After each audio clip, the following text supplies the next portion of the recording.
Hey everyone, I'm your alibi, and these are my thoughts on Netflix's You.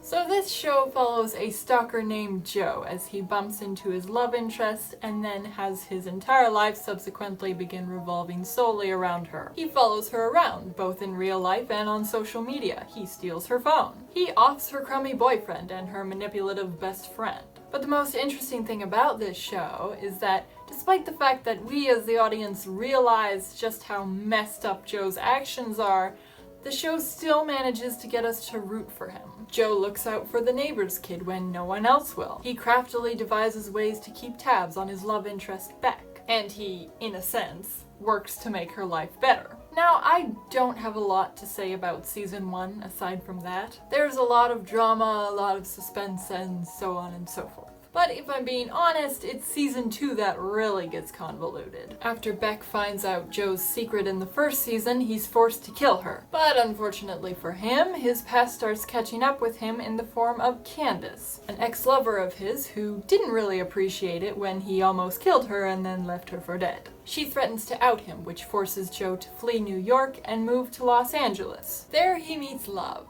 Yes, her name is actually Love. I cringed when I heard it too.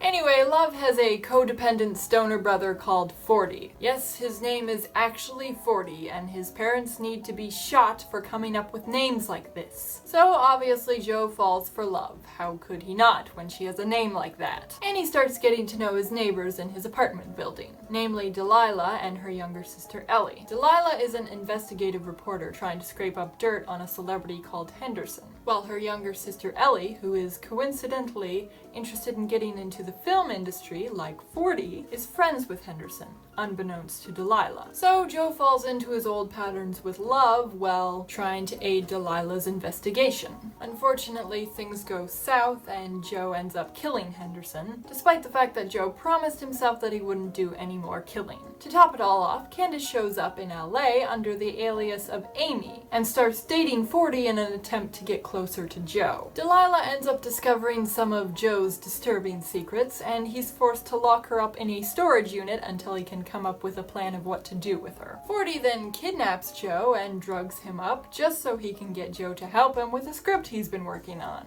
After the drugs finally wear off and Joe returns to his storage unit, he finds Delilah dead. He suspects himself, but as it turns out, Love is also a stalker who has been keeping tabs on him since he moved to LA. She ended up finding Delilah and permanently silencing her in an attempt to keep Joe from ending up behind bars. Joe doesn't take this turn of events too well, which genuinely surprised me. How often is it that two murderous stalkers meet and fall in love? Come on, man, it's fate.